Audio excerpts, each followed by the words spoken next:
안녕하세요. 서울 강남도장 부포정 유영근 도생입니다. 사람은 누구나 진리에 대한 갈급증을 품고 살아갑니다. 그중 나의 인생에 대한 의문이 절대로 빠질 수 없을 텐데요. 진짜 나는 누구인가? 참된 나의 존재는 어떤 것인가? 이러한 주제는 많은 이들이 궁금해하는 진리의 명제 중에 하나일 것입니다. 얼마 전에 한국인이 가장 좋아하는 영화 중 하나인 쇼생크 탈출이라는 영화를 보았는데요. 거기서 이와 같은 대사가 나옵니다. 희망은 좋은 것이죠. 좋은 것은 절대 사라지지 않아요. 이 영화에서는 주인공인 앤디가 억울하게 감옥에 가서 고통의 시간을 견디는 장면이 인상 깊게 나오는데요. 용기를 가지고 고통을 견뎌내다 마침내 극복해내는 모습을 보고 많은 사람들이 공감하게 됩니다. 감옥에 있다고 해서 내 마음까지 가둘 수는 없습니다.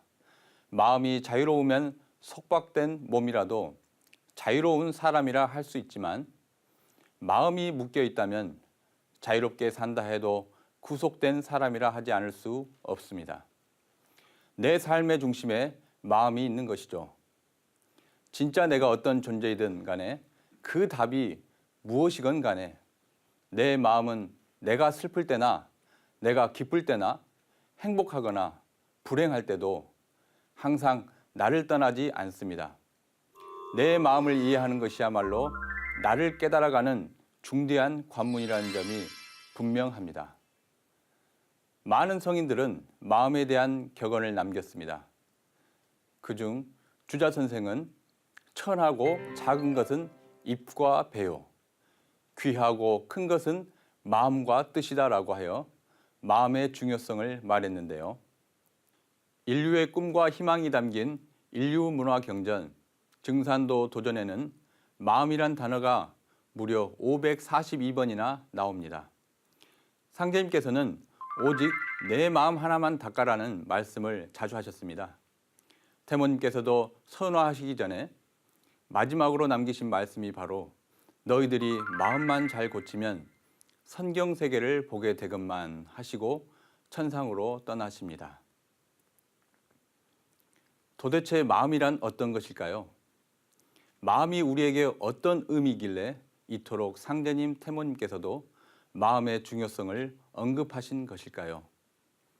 그리고 우주 가을에 성숙된 열매 진리인 증산도에서 말하는 마음에 대한 가르침은 어떤 내용일까요? 나는 누구인가, 어떤 존재인가라는 답을 인생에서 찾아감에 있어서 결국 마음이 무엇이고 마음은 어디에서 왔는가 하는 질문은 결코 빠질 수가 없습니다. 누구나 자신의 마음과 소통을 하지만 완전한 해답은 찾아지지 않습니다. 때로는 내 마음이라는 것은 인생이라는 어두운 미로 속에서 등불과도 같은 작용을 하게 됩니다. 밝은 마음 속에는 긍지와 희망, 용기, 지혜가 자리하지만 어두운 마음에는 무지와 좌절, 불평의식, 헛된 욕망이 자라나게 됩니다. 어두운 밤길에서 길을 잃듯이 어두운 마음은 인생을 방황하게 만듭니다. 내 마음이 그만큼 내 삶에 영향을 주고 내 곁에 지금 이 순간에도 가장 가까이 심지어 내가 사랑하는 사람과 가족보다 더 근거리에서 나를 지탱해주고 있기 때문입니다. 증산도 도전을 보면 마음에 대한 흥미로운 일화가 있는데요. 상제님 제셋이 성도였던 김영렬 성도님에게는 머슴 을엉이가 있었습니다. 상제님은 을엉이에게도 가르침을 내려주시는데요. 상제님 말씀을 살펴보겠습니다.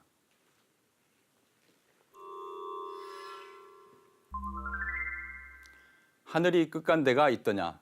만리타국을 다녀도 하늘은 그 하늘이요 끝간데가 없느니라 하시며 너도 머슴 산다고 서러워 말고 꼭 진심으로만 마음 먹으면 이제 괜찮아지느니라 라고 용기를 주시자 종 을엉이는 용기를 얻어 마음을 고치겠다고 다짐합니다. 문제는 그 다음부터인데요. 마음을 어떻게 하면 고칠까? 근심하던 을엉이는 물가에 앉아 날이 저물도록 고민을 하게 됩니다. 결국 답을 얻지 못한 을엉이가 선생님, 저물도록 물을 들여다봐야 제 화상만 보이지 마음이 안 닦아집니다 라고 고백하는 부분이 나옵니다. 이에 상제님께서 허허, 물을 들여다본들 네 마음이 닦이겠느냐 라고 하십니다. 이는 마음이 외부에 있는 것이 아니라 우리 자신 안에 있다는 것을 보여줍니다.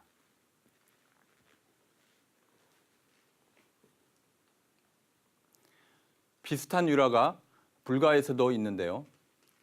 마조 스님은 중국 선종의 6대조이신 해능대사의 제자였던 남악 회양선사를 찾아갔습니다. 그리고 그 앞에서 쉬지 않고 열심히 좌선했답니다. 그 모습을 지켜보던 회양 스님이 하루는 마조 스님에게 다가가서 물었습니다. 자네는 무엇을 하고 있는가? 좌선을 하고 있습니다. 좌선해서 무엇 하려는가? 깨달아서 부처가 되려고 합니다. 그 이야기를 들은 회양선사는 그 이튿날부터 마조 스님 앞에서 벽돌을 갈기 시작하였습니다. 마조 스님은 이상하게 생각하고 회양 스님께 물었습니다. 스님, 벽돌을 갈아 무엇에 쓰시려고 하십니까? 거울을 만들려고 하네. 벽돌을 갈아 어떻게 거울을 만들 수 있겠습니까? 자네도 앉아만 있다고 부처가 될 수 있겠는가? 이 말을 듣자 마조 스님이 정신이 번쩍 드는 겁니다. 다시 회양대사는 마조 스님에게 묻습니다. 수레가 움직이지 않을 때 채찍으로 수레를 때려야 하겠는가? 아니면 소를 때려서 가게 해야 되겠는가? 여기서 수레와 소의 비유는 몸과 마음을 빗댄 것입니다. 만일 마조 스님이 이와 같은 선문답을 알아듣지 못했다면 아마 이 이야기는 전해지지 못했을 것입니다.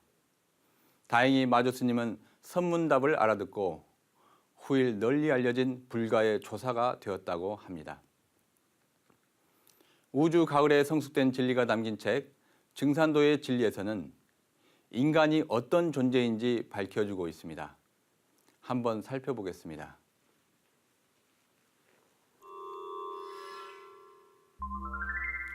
인간은 정신과 육체로 이루어져 있으나 이 둘은 서로 분리된 존재가 아닌 태극의 일체로 상호작용한다고 전하고 있습니다. 이는 증산도 우주론에서 천지의 음양일체 관계가 소우주인 인간에게도 정신과 육신, 몸과 마음의 관계로 그대로 이어지고 있다는 가르침입니다.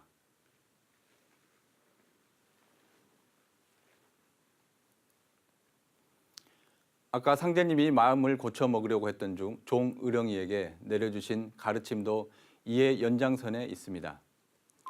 마음을 진정 한 가지로 먹어라. 마음이 이랬다 저랬다 하루에도 1100번 뒤집어지는 것은 세상이 그렇게 뒤집어졌다 엎어졌다 하는 것이니 한 길로 나아가야 쉽단 말이다. 이 말씀은 세상에 이끌려 다니지 말고 스스로가 자기 마음의 주인이 되어라는 원론적인 가르침을 담고 있습니다. 또 다른 한편으로는 세상의 이치가 그대로 인간의 마음과 이어져 있다는 마음의 본질을 밝혀주고 계십니다. 관련 말씀을 함께 읽어볼까요?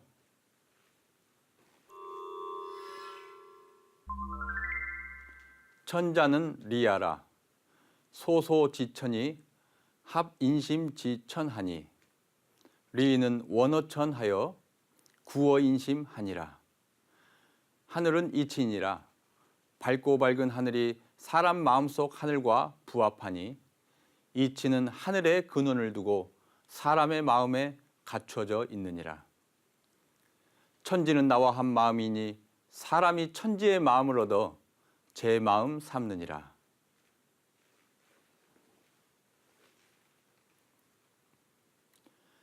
천지의 마음을 얻어 제 마음 삼느니라라고 하셨는데요. 인간의 의식을 넘어 천지와 하나 된 순수 의식, 그것은 곧 대자연의 마음이요 하늘의 마음입니다. 상제님은 만물이 태어나는 근원인 천지 부모와 일체가 되어 있는 순수의식 경계를 일심이라 말씀하셨습니다. 인간은 일심의 발현으로 본래의 마음을 회복할 수 있습니다. 도전 2편 91장에는 천지 만물이 일심에서 비롯하고 일심에서 마치느니라고 하신 상제님의 말씀이 있습니다. 일심이란 분열된 의식을 초월해 마음과 영과 몸을 다스리는 본래의 마음입니다. 상제님은 이 일심을 우주 만물이 생겨나기 이전부터 존재한 영원한 생명의 근원자리라고 하셨습니다. 일심은 하나님의 마음자리이자 성령의 본체자리입니다. 천지의 이법을 다스리시는 상제님께서는 이 일심에 대해 천지일심, 즉 천지와 하나 된 마음이라 하시어 일심이 천지 부모에서 비롯된다고 밝혀주셨습니다. 우리 일상생활에서 마음을 크게 먹어라, 큰 마음을 가져라라고 말하곤 합니다. 바다처럼 큰 마음이라는 표현도 자주 씁니다. 제가 상제님 진리를 전하다 보면 천지일심을 이처럼 하늘과 땅만큼 큰 마음을 가져라는 비유적인 표현으로 이해하는 분들이 종종 있습니다.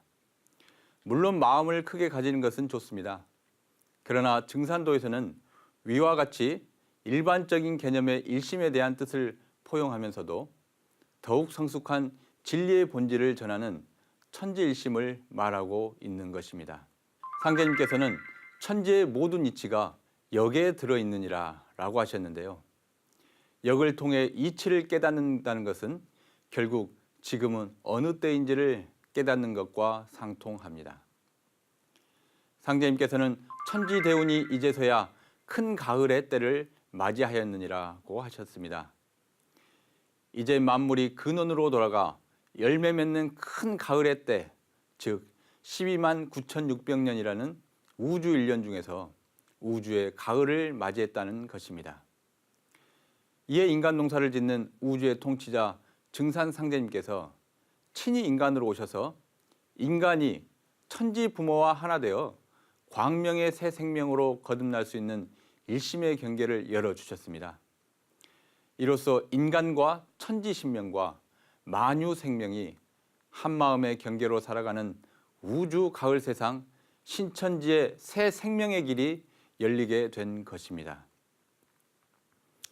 그래서 증산도에서는 이와 같은 천지 진리를 공부하는 것을 채로하고 이 일심법을 성취하기 위해 태을주 수행과 살리생자 공부를 통해서 천지일심으로 나아가는 것입니다. 태을주는 본심 닦는 주문이니 태을주를 읽으면 읽을수록 마음이 깊어지느니라. 태을주로 천하 사람을 살리느니라. 태을주는 우주 율련이라. 태을주 수행에는 이처럼 깊은 의미가 담겨 있습니다. 태을주를 읽을수록 마음이 깊어지고 태을주로 천하 사람을 살리는 하나님의 은혜를 받게 되는 것입니다. 증산도 진리의 맥을 세상에 널리 열어주신 종도사님께서는 마음의 바탕은 허령한 것이라고 깨달음을 내려주십니다. 이때 허령은 세속에서 말하는 헛된 신명이 아니라 마음이 텅 비어 있으면서 신령한 상태를 의미하는데요. 태을주 수행을 통한 마음 공부에 대해서는 증산도 진리책 3장에서 이렇게 나와 있습니다.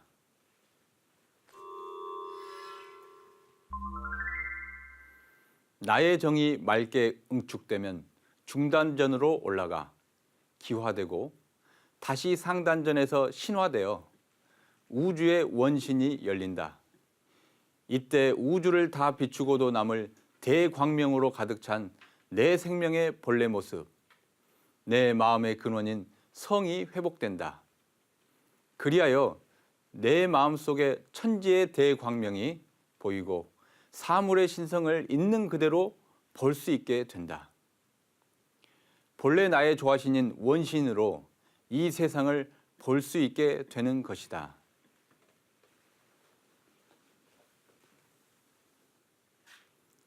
허령함 속에서 우리의 의식과 정신을 살아 숨쉬게 하는 근본이 원신입니다. 태을주는 이 원신과 나의 의식을 이어주어 우리가 잃어버린 마음의 근본 자리를 깨닫게 합니다. 또한 수행의 궁극은 결국 마음의 문제이기 때문에 자신을 돌아보는 철저한 참회가 요구된다는 가르침도 전해주셨습니다. 파고또 깊이 파라 마음 얕은 것이 가장 큰 한이 되리라고 하신 것처럼 마음의 근본을 깨치지 못한다면 가을의 낙엽과 같이 큰 한을 남기게 될 것입니다. 증산상제님은 태을주 수행을 통해 마음을 열어 우주 광명을 체험할 수 있는 길을 열어주셨습니다. 이 마음은 본래 하늘과 땅으로부터 온 것이며 천지일심이란 하나님의 마음을 체득하는 것을 의미합니다. 우리는 인류의 시원 역사와 한민족 창세 역사 문화 경전 환단고기에서도 그 진리의 뿌리 원형을 찾아볼 수 있는데요. 환단고기에서 환이란 하늘의 광명을 뜻합니다.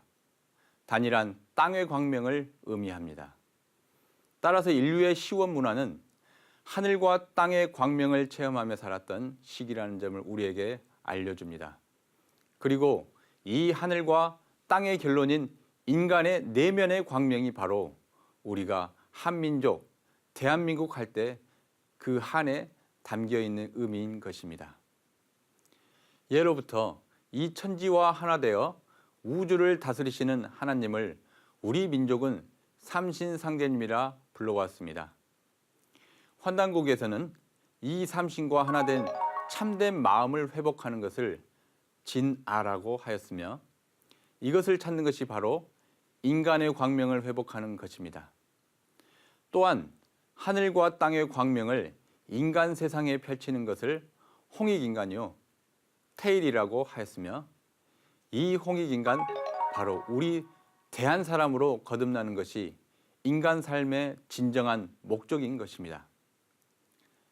지금은 우주의 하추 교역기인 가을 개벽기입니다. 이때 하늘과 땅의 광명이 인간을 통해 완성되는 것이 진정한 천지의 역사 결론인 것입니다. 지금까지 증산도의 마음법의 핵심은 바로 우주 이치를 근본으로 천지 부모의 마음과 하나가 되는 천지일심이라는 것을 전해드렸습니다.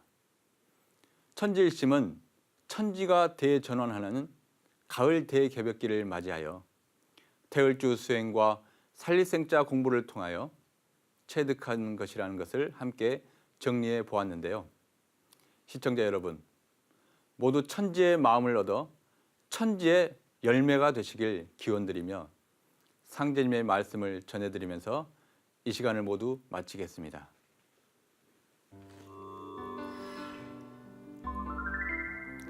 대인을 배우는 자는 천지의 마음을 나의 신법으로 삼고 음양이 사시로 순환하는 이치를 체득하여 천지의 화육에 나아가나니 그런 고로 천하의 이치를 잘 살펴서 일어일묵이 정중하게 도에 합한 연후에 덕이 이루어지는 것이니라. 만일 사람이 사사로운 욕심에 사로잡혀 자기 좋은 대로 언동하고 가볍고 조급하며 천박하게 처세하면 큰 덕을 이루지 못하느니라. 감사합니다.